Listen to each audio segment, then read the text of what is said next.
Assalamualaikum warahmatullahi wabarakatuh. Salam sejahtera buat kita semua. Shalom, Om Swastiastu, Namo Buddhaya, salam kebajikan.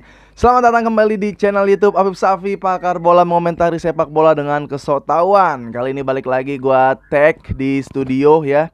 Dan gak lupa juga gue selalu mendoakan lu semua yang nonton video ini dalam keadaan sehat walafiat, amin. Nah, berarti hari ini adalah hari Minggu. Ini jam 4 sore gue tag ya. Dan semoga yang puasa diberikan kelancaran, bukanya jangan terlalu banyak-banyak, takut kekenyangan, sahurnya juga ya di jam-jam yang pas lah. Nah, hari ini gue akan membahas match-match, tapi kayaknya nggak lengkap karena gue nonton banyak device, di TV gue nonton, di handphone gue nonton, jadi bingung gue fokusnya mau yang kemana. Pertandingan banyak yang seru, di antaranya ada pertandingan Manchester United yang kalah lagi.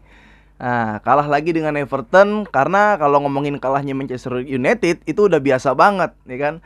Ngomongin Manchester United yang udah kecewa itu biasa banget. Tapi ada hal yang menarik, yaitu Cristiano Ronaldo menghancurkan handphone seorang anak yang ada di kandang Everton. Nah, selain itu kita bahas Paris Saint-Germain juga yang gue tonton, itu menang 6-1, dimana ada hat-trick dari Mbappe, hat-trick Neymar, dan hat-trick assist dari Messi. Nah, gue nanti akan bahas Paris nih harusnya kayak gimana sih gitu. Nah, tapi sebelumnya gue mau ngasih tahu dulu kalau Jumat kemarin sudah tayang episode terbaru tentang kita tuh mereview Anfield bareng Patra Gumala, podcast Boba, episode terbaru. Kita mereview Anfield karena Patra cerita tentang gimana perjalanannya bulan madu di Anfield. Sejarah kenapa dia ngefans sama Liverpool, gimana perbandingan Anfield sama Jakarta International Stadium, yang ternyata emang gedean Jakarta International Stadium. Nah, bisa langsung diceki di podcast Boba. Jangan lupa di subscribe juga. Selain didengerin, di subscribe, lu juga bisa gabung ke Telegram PSBB. Itu pendengar podcast Boba, para sohib podcast Boba. Itu nanti telegramnya gue taruh di link, dan kalau mau dengerin juga ada di link ini ya. Langsung aja didengerin, di subscribe, langsung bisa ngumpul diskusi bola dengan sehat ada di situ. Dan roasting full 1 jam, penuh data, penuh tawa, podcast Boba bola banget yo. Nah, ini kayaknya nggak terlalu menganalisa pertandingan ya, karena kalau MU, quotes gue tuh masih nyambung. Kemarin gue bilang, lo nonton MU nggak usah tegang, karena MU ya menang belum tentu, kecewa pasti. Nah, golnya pun ya oke lah ya, Everton parkir. Chelsea mungkin saat Lampard masih main di Chelsea, dia pernah dipegang dia waktu itu juga sempat beberapa kali parkir. Dia tahu bagaimana caranya menerapkan parkir, dan akhirnya Everton parkir. Gue gak tahu Everton yang sengaja parkir atau si MU nih Rangnicknya lagi kayak, ayo oke, kita main Jerman banget lah, kita main gegen pressing gitu. Karena di babak pertama kayaknya sih oke gitu, si Manchester United sebelum kebobolan terus aneh ya. Dan ya udah, mungkin jarang banget Manchester United yang ngepres, megang bola kenceng sono sini, ngepres, megang bola kenceng sono sini. Dan akhirnya kayak mulai perlahan udah kayak normal lagi. Main kalau megang bola bingung. Everton parkir juga santai. Lu lihat back Everton tuh abis intercept, abis blok bola, clearance, dia kayak senyum-senyum gitu kan. Kayak nggak panik gitu, kayak ya udahlah ya. Maksud gua nggak, MU ini gitu loh, serangannya pasti gampang dibendung, kayak seakan-akan gitu raut wajahnya. Nah, golnya pun si Gordon itu bukan dia bola kena Maguire. Nah, ini aneh sih menurut gue ya. Gue nggak tahu strategi Lampard bagaimana selain parkir bus ngelawan MU. Mungkin kita eksploitasi aja di sisi Maguire ya. Kalau Maguire ada di depan muka, digebok aja. Paling ntar dia blunder. Kayaknya Lampard ngomong gitu deh.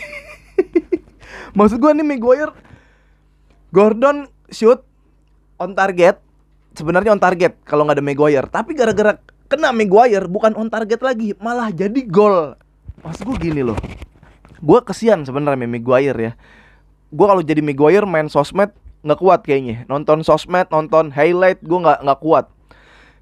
Kan pemain MU udah 11 orang nih ya. MU udah 11 orang. satu kiper 10 pemain. Kenapa yang kena tuh harus Maguire? Yang kena harus Maguire dan bolanya mental ke dalam, akhirnya gol itu harus Maguire. Maksud gua kan ada potensi kena Lindelof, kena Aaron Bissaka, kena Matic. Dan kenapa ini harus apa? Harus Maguire gitu kayak udah diutus gitu kan sama pencipta. Lu diciptakan untuk blunder. Jadi kalau ada apa-apa blunder, dia pasti yang disalahin. Apa-apa dia pasti yang disalahin. Karena sebenarnya ya kalau ngomongin skor kalah memang 1-0, tapi secara permainan sebenarnya lebih enak MU dilihat, ya kan? Lebih enak MU sebenarnya untuk malam itu. Tapi ya udah, kalau MU ketika main bagus, hasilnya mah pasti zong buat dia. Kecuali MU-nya yang parkir, bisa kemungkinan MU menang. Udah, gua kesiannya tuh kenapa harus Maguire sih gitu, salah apa Maguire? Gue curiga nih dulu Maguire reinkarnasi nih, dia di kehidupan sebelumnya tuh dulu ada olahraga juga tapi sukses gitu.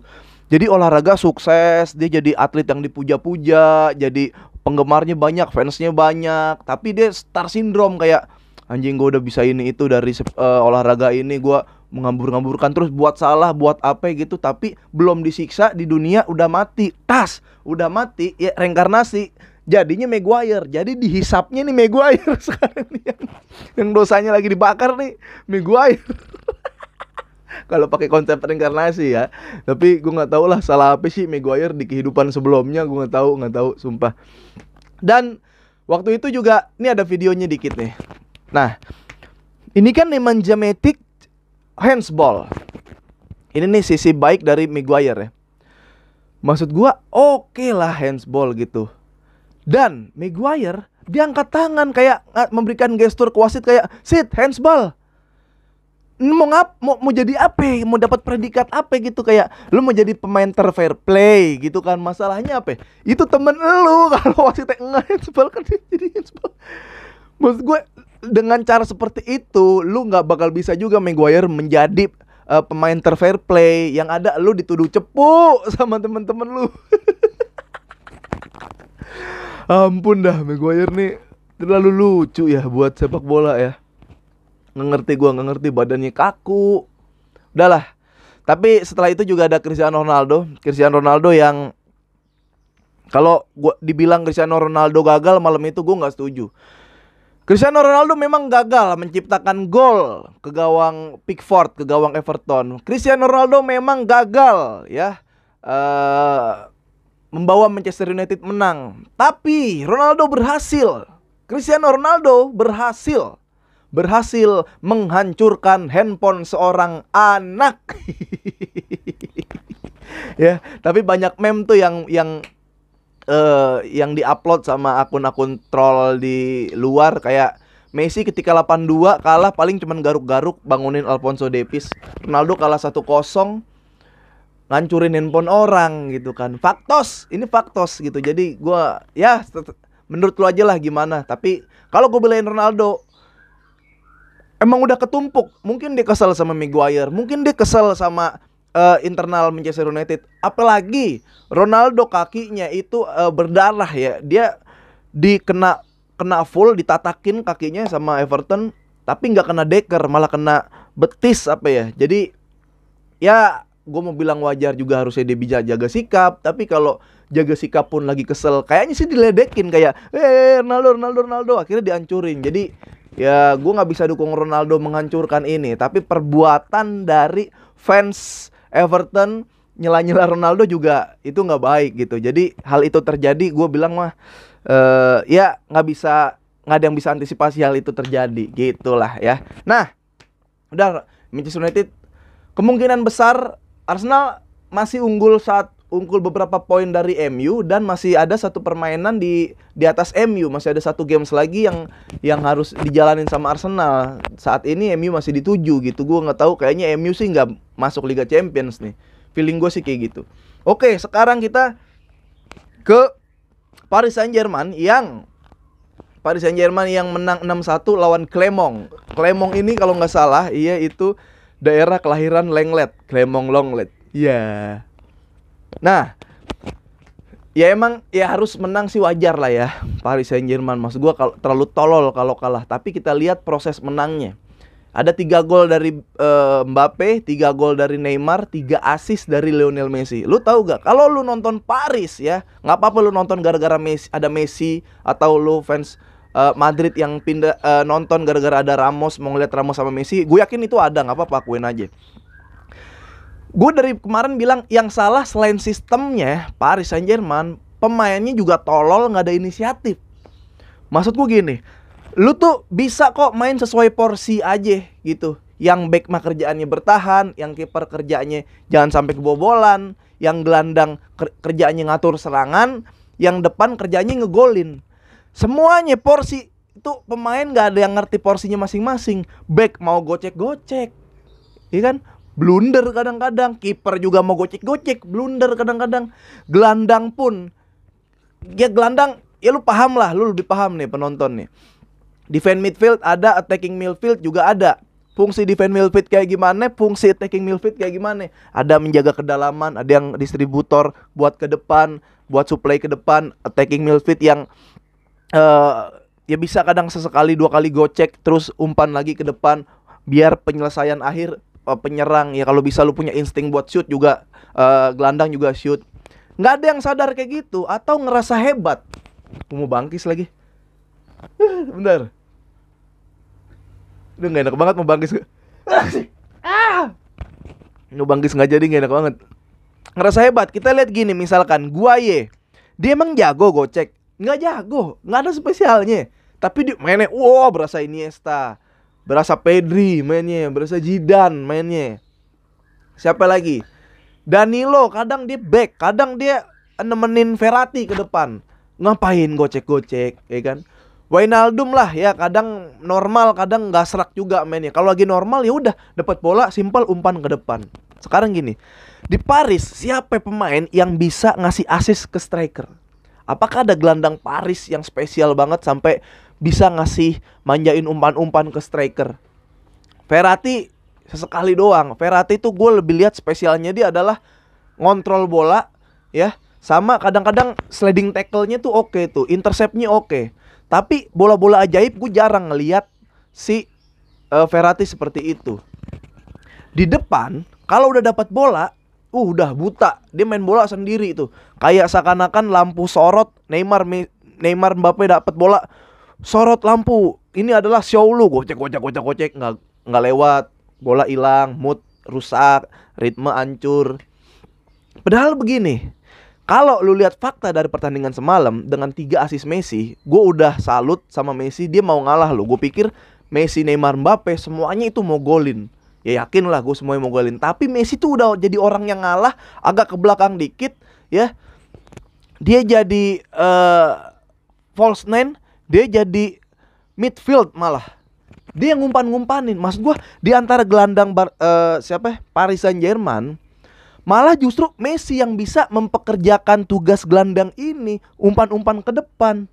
Umpan-umpan assist, pre-assist. Messi pre-assist juga selain hat-trick assist. Dari dulu kesadaran pemain Paris tuh kayak, gue tuh nggak bisa ngumpan, si Messi bisa, gue oper ke Messi. Nggak ada kayak gue ini gelandang, gue bisa ini itu. Nggak, tolol. Ini fakta yang semalam aja kita beberin.